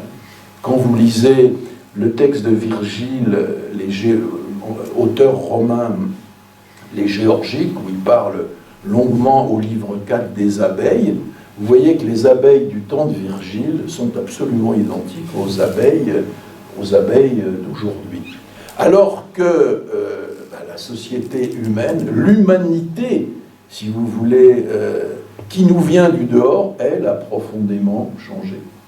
Alors vous voyez, c'est la rencontre de deux temps, parce que l'humanité, l'évolution biologique, elle se chiffre en millénaires, elle se chiffre, vous voyez, je vous ai dit, Homo sapiens, 200 000 ans, et lui-même est issu d'une évolution biologique, Homo erectus, Homo habilis, qui date encore d'avant, etc. C'est très très long. Mais l'évolution de la société, elle, tout ce qui nous vient de l'extérieur, là, varie beaucoup plus vite. C'est de l'ordre du siècle, de l'ordre d'une vie humaine, etc. Vous voyez ? Donc, l'idée, c'est que, alors c'est ce que je vous ai mis là au point 3, on peut le lire, parce que je crois que ça résume ce que je voulais vous dire. Il y a une humanité au sens biologique qui nous est donnée de l'intérieur, et une humanité au sens social qui nous est donnée de l'extérieur. Et c'est à partir de cet extérieur qui change tout dans la destinée humaine que vont désormais se constituer les humains et leurs rapports sociaux. Il y a l'humanité donnée par la biologie et, prenant le relais en quelque sorte, il y a l'humanité socialement produite par l'histoire alors que sa base biologique demeure inchangée.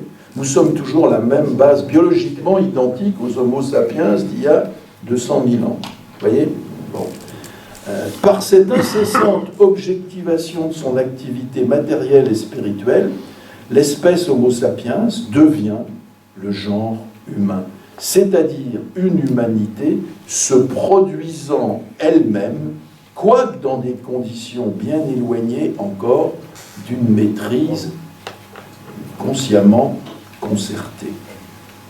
Vous voyez, autrement dit, l'idée que nous montre Marx dans ses travaux, c'est de tirer du fait que nous sommes une espèce humaine contrainte en quelque sorte au travail, quelles que soient les formes que prenne ce travail et donc la transformation de la nature pour satisfaire les besoins humains, eh bien, ça contribue à faire en sorte que l'humanité ne se définit pas seulement par des réalités intérieures à elle, la biologie, la génétique, les capacités cérébrales, mais aussi de l'extérieur par le monde social qu'elle doit s'approprier, qu'elle doit intérioriser. Alors, vous voyez, je prends un autre exemple très simple. Le langage. Le langage. Ben, ce qui est sûr, c'est que pour pouvoir utiliser notre langage, il faut évidemment avoir un cerveau, un génome, etc., qui est propre à l'espèce humaine. Hein. Si vous voulez, un chat, même élevé par de très braves gens, n'arrivera pas à posséder un langage comme le nôtre. Hein. Mais par contre, il y a une chose qui ne vient pas du cerveau, que le nouveau-né ne trouve pas dans son cerveau, c'est la langue française. Oui. C'est la langue française s'il naît en France, c'est la langue espagnole, c'est la langue, etc., etc. Vous voyez, donc ça vient bien de l'extérieur. D'où vient le langage d'un enfant? Eh bien, il lui vient du monde des adultes, du fait qu'on parle autour de lui, etc., etc. Autrement dit, vous voyez, il y a bien dans le devenir humain une humanité aux deux sens du terme. Il y a l'humanité au sens biologique, qui est celle d'Homo sapiens, et qui est fixe depuis 200 000 ans. Et puis il y a l'humanité sociale qui vient et qui se constitue historiquement en dehors des individus, et qu'ils peuvent ou non s'approprier dans des conditions. Alors vous voyez qu'évidemment, la question qui va devenir cruciale, la grande question, je vous l'ai mis en dernier point, la grande question de notre temps est celle du rapport des individus à ces capacités sociales, à ces capacités humaines socialement excentrées. Sont-elles ouvertes à tous ou non? Et qu'il y a une... Alors, ensuite, je vais venir à une grande différence entre propriété et appropriation. Donc, vous voyez bien l'idée. C'est l'idée qu'il y a l'humanité qui nous est donnée biologiquement, et puis il y a l'humanité qui nous est donnée historiquement, et qui prend un rôle absolument exponentiellement croissant avec le développement de l'humanité à travers les siècles.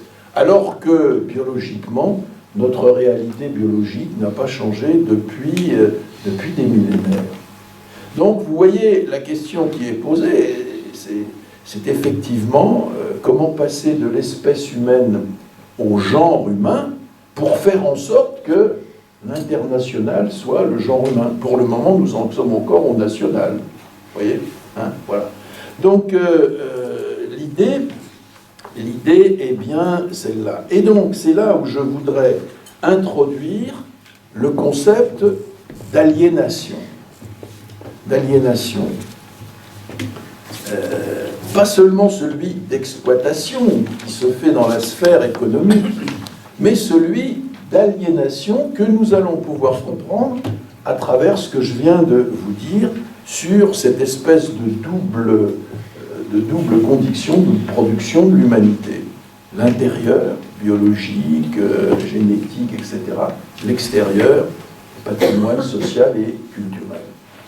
Alors, aliénation, je vous ai mis, faut d'abord bien se mettre d'accord, faut exclure deux sens du mot aliénation, qui sont un mot qui est parfois d'usage courant, et qui est le suivant. Aliéner un bien. Aliéner un bien, ça veut dire le vendre ou le donner. S'en séparer, le donner à un autre. Aliéner, une maison, aliéner n'importe quoi, une propriété, c'est la donner ou la vendre. C'est donc se séparer et désormais il est dans les mains d'un autre. L'aliénation au sens économique, si vous voulez. C'est pas un sens très courant, mais enfin ça a existé dans le passé. On trouve ça chez Rousseau, par exemple. Et puis l'aliénation au sens psychiatrique ou psychothérapeutique, si vous voulez, l'aliénation mentale, etc. Bon, je n'entre pas dans le vaste domaine, mais on va parler d'aliénation ici, et d'aliénation il y a un sens ici qui n'a rien à voir avec ces deux sens-là. C'est le sens philosophique que va lui donner Marx. Alors, dans aliénation, il y a l'idée, si vous voulez, de... Vous vous souvenez que Feuerbach, dont je vous avais parlé la dernière fois, le philosophe matérialiste, hein, avait introduit cette idée d'aliénation. Dans aliénation, il y a le mot latin alius, qui veut dire autre. L'aliénation, c'est quelque chose qui est vous et qui devient autre que vous. Voilà. Alors, on va essayer de prendre ça. L'enchaînement, vous voyez, je vous ai mis un petit texte, là, comme on est un peu dans le difficile, là, je vous ai mis un petit résumé de mon topo, que je ne peux peut-être que, pour rester dans les délais qui me sont fixés, on peut peut-être se contenter de lire. Que veut dire aliénation chez Marx dans le Capital? L'enchaînement des idées est ici le suivant. Séparation des conditions objectives du travail, la propriété privée des moyens de production, hein, des usines, etc., des machines. Séparation des conditions objectives et des conditions subjectives, c'est-à-dire de la force de travail humaine, hein, des sujets humains. Autrement dit, puisque c'est séparé, hein, les machines, les usines appartiennent à d'autres que le salarié, et s'il doit se vendre comme une marchandise pour aller travailler, c'est bien parce qu'il y a séparation entre ceux qui possèdent les conditions de travail et lui qui n'a que sa force de travail qui siège dans son corps, et il doit se vendre pour, etc. Donc, vous voyez, il y a une séparation qui est due à une séparation des conditions objectives et des conditions subjectives. Or, comme dit Marx, le travail va ainsi pouvoir devenir étranger à celui qui l'accomplit. À celui qui l'accomplit, puisque la richesse fuit la main de celui qui la produit et va grossir une puissance qui lui est étrangère, à savoir le capital. Hein, c'est ce qu'on disait tout à l'heure. En travaillant, je travaille, je m'extériorise, je mets tout mon savoir-faire, toute ma substance humaine dans un produit qui, à l'arrivée, ne m'appartient pas. Donc, c'est à la fois ma main qui crée, ma main et ma tête, bien entendu, hein, les deux étant unis, c'est à la fois ma main et ma tête qui crée, qui fabrique, et en même temps, à l'arrivée, c'est un étranger qui me le... Un étranger, c'est-à-dire, en l'occurrence, quelqu'un d'autre que moi, qui s'approprie, en quelque sorte, ce que j'ai pourtant produit. Premier aspect, dit Marx, qu'on peut appeler l'aliénation des travailleurs, l'aliénation de la force de travail. C'est-à-dire, c'est moi qui m'extériorise, et c'est quelque chose qui, bien qu'étant rien d'autre que le résultat de mon extériorisation, passe dans les mains d'un autre. Aliénation, je vous ai dit, vous savez, autre, devenir autre. C'est moi et c'est le devenir autre que moi. Hein, voilà. Donc, cette séparation des travailleurs et de leurs conditions de production, que le capitalisme reproduit sans cesse, fait, et là je cite Marx, qu'avant même que l'ouvrier n'entre dans le procès de production, son propre travail lui est aliéné. Vous voyez l'expression ici. Et la richesse qu'il va produire en travaillant va grossir la puissance étrangère qui le domine et qui l'exploite. Étrangère, pas du tout au sens les étrangers aujourd'hui, ceux qui ne sont pas français, etc. Hein, mais étrangère au sens de pas moi, extérieur à moi. Vous voyez, voilà. Alors, c'est là que tout commence, en quelque sorte, et c'est là que tout s'enracine dans les conditions de travail humain, dans les conditions du capitalisme. Mais prenons, il va y avoir évidemment d'autres exemples. Prenons par exemple une machine. Le machinisme industriel. Une machine, c'est quoi? Alors, une machine, c'est du travail et du savoir et du savoir-faire humain existant sous la forme d'un objet, sous la forme d'une marchandise, à savoir, plus exactement sous la forme d'une machine, d'un objet, c'est-à-dire d'une machine. Mais dans le mode de... c'est du travail objectivé, comme on dit. Objectivé, c'est-à-dire, c'est du travail devenu un objet. Hein, devenu un objet, une machine. Bon. Ce travail objectivé, il va devenir propriété privée du capitalisme. Et ce capitaliste va utiliser cette machine qui contient du savoir, de la science, de la modernité, tout ce qu'on veut, il va l'utiliser comme quoi? Pour soumettre ses travailleurs à lui. Autrement dit, la machine, ce n'est rien d'autre que du travail objectivé, mais passé dans les mains du capital, ça devient une puissance étrangère qui s'impose aux travailleurs. Exemple, voyez Charlot.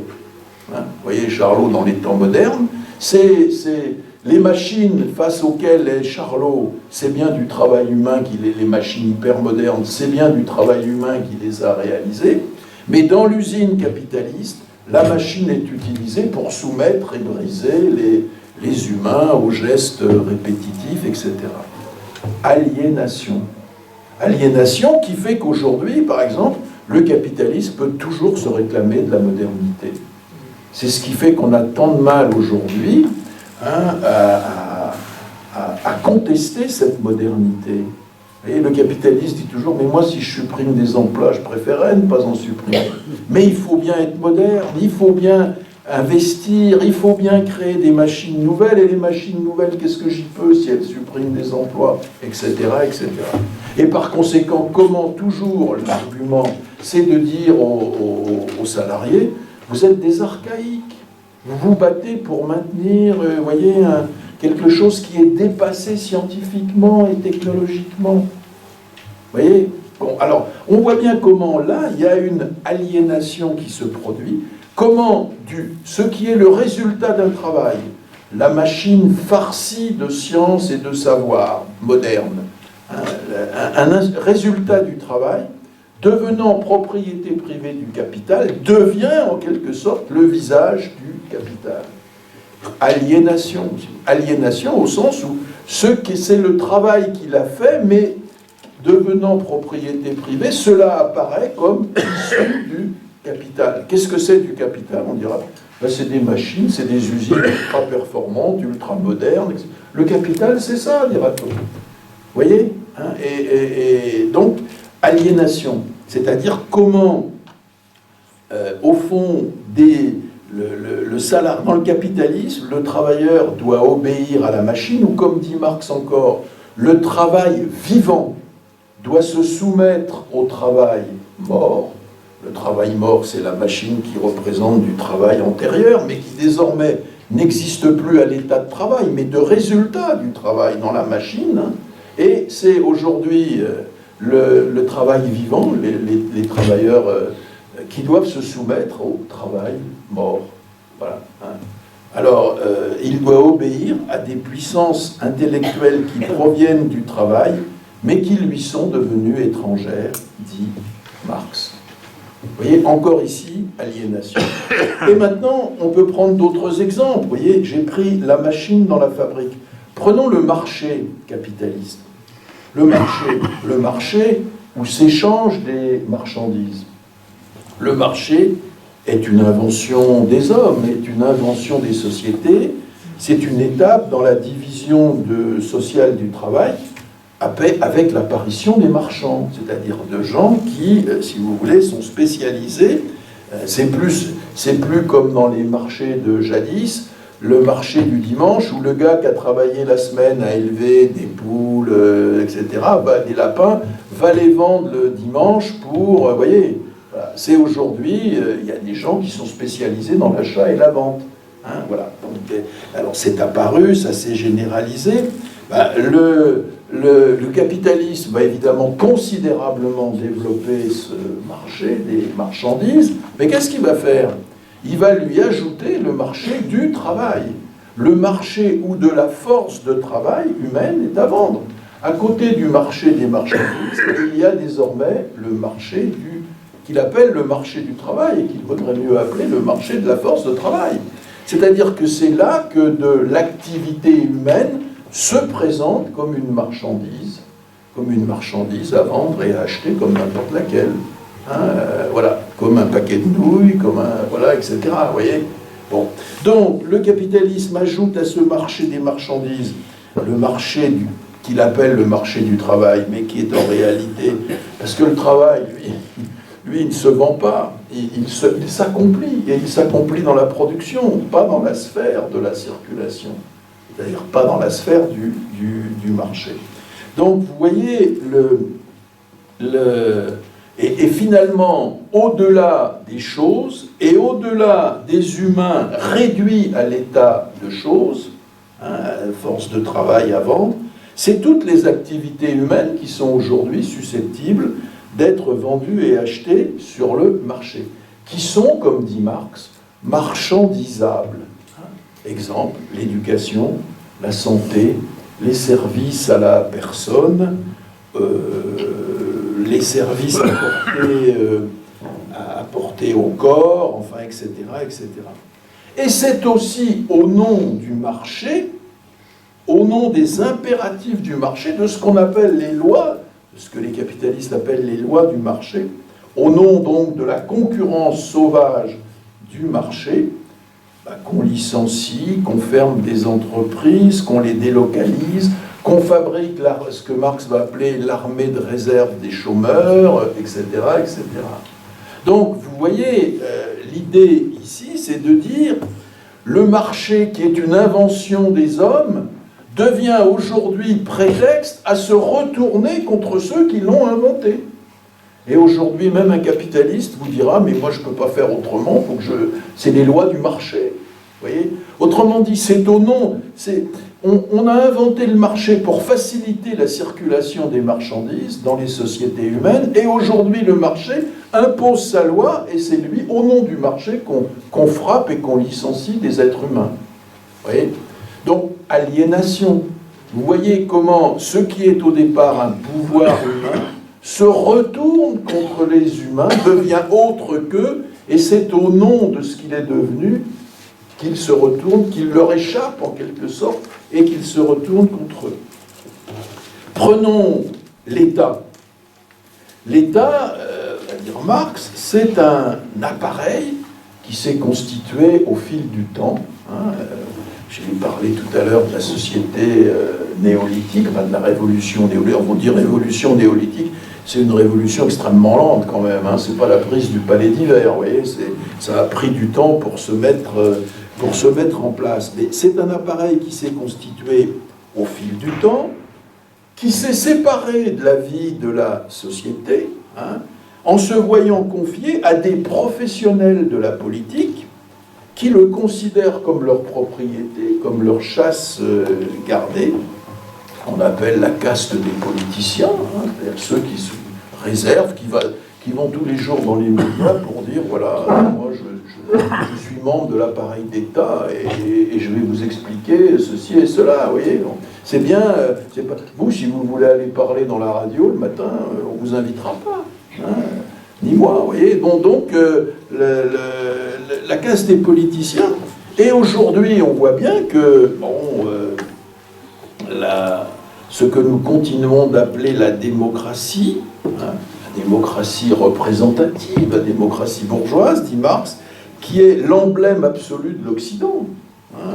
C'est-à-dire que face au reste du monde, dans le reste du monde, il y a que des dictateurs. Nous sommes la démocratie. Le président américain Lincoln avait un jour déclaré « La démocratie est le gouvernement du peuple, par le peuple, pour le peuple ». Ce qu'on voit aujourd'hui, et vous me permettrez de passer rapidement sur le sujet, tant je suppose qu'il vous est familier, c'est que le gouvernement est maintenant exercé au nom du peuple, mais par d'autres que lui, et de plus en plus contre lui. Autrement dit, là encore, aliénation. Ce que le père de l'humoriste François Morel, j'ai entendu ça, racontait, vous connaissez, il raconte ça, mon père disait toujours, il faut voter le plus rouge possible, parce que ça finit toujours par rosir à la fin. Alors, vous voyez, l'idée, il n'y a pas de plus sévère critique de la démocratie représentative. Vous élisez des gens qui, en devenant spécialistes de la chose, c'est-à-dire vos représentants, mais quand vous envoyez votre représentant quelque part, vous envoyez votre représentant à des obsèques, par exemple, ça veut dire quoi? Ça veut dire que vous n'y êtes pas. Hein, c'est ce que disait Rousseau. La volonté générale du peuple ne peut pas se représenter. Ou elle est là, ou elle n'y est pas. Hein. Par conséquent, l'idée de représentation, songez à tout ce qui se passe sur les carrefours des routes aujourd'hui, l'idée de représentation politique, l'idée qu'il y a des représentants qui sont des propriétés privées de la politique, eh bien, c'est quelque chose qui, au fond, d'une certaine manière aujourd'hui, fait que la politique échappe à la totalité des citoyens. Vous voyez? Bon, je ne développe pas parce que je suppose que là encore, vous le voyez. Donc, vous voyez, je prends des exemples des nations, et vous voyez bien qu'aujourd'hui, la grande question qui est posée, c'est précisément ces immenses puissances sociales qui se sont développées et qui sont ainsi devenues étrangères aux humains qui les ont pourtant inventées et qui les ont mises sur place. Eh bien, il est temps de se les réapproprier. Il est temps qu'elles cessent d'être étrangères. Et c'est ça, c'est le combat que Marx résume du mot communisme et qu'on peut résumer d'un mot qu'il utilise aussi et qui est celui d'émancipation humaine. Hein, l'émancipation humaine, c'est-à-dire, vous voyez, précisément la récupération par l'humanité de tout ce qu'elle a produit et qui lui a échappé et qui est aujourd'hui soit dans d'autres mains que tous, soit qui même s'applique à tous. Autrement dit, aliénation, c'est une catégorie qui permet de penser dans leur unité l'exploitation économique, la domination politique, la mystification idéologique et même l'écrasement biographique, c'est-à-dire l'écrasement des personnalités, hein, les vies individuelles qui sont réduites à la misère. Ce concept d'aliénation est bien plus large et bien plus fondé que la simple exploitation à laquelle on a... L'exploitation existe aussi, je l'ai montré, mais je vous l'ai assez dit tout à l'heure. Mais je trouve que dans le XXe siècle, je reprends ici un thème que j'ai développé la dernière fois, on a surtout fait de Marx un penseur de l'exploitation capitaliste. Mais on a souvent oublié, en tout cas les soviétiques ont oublié très largement l'idée d'aliénation, qui est bien plus large, qui inclut l'exploitation. Et vous voyez, autrement dit, le communisme, c'est pas seulement prendre l'appareil de production, c'est bien plus que ça. Voilà. Autrement dit, le capitalisme n'est pas seulement exploiteur, il est aliénant, il est déshumanisant, et la transformation sociale ne peut être qu'une émancipation humaine. Voilà.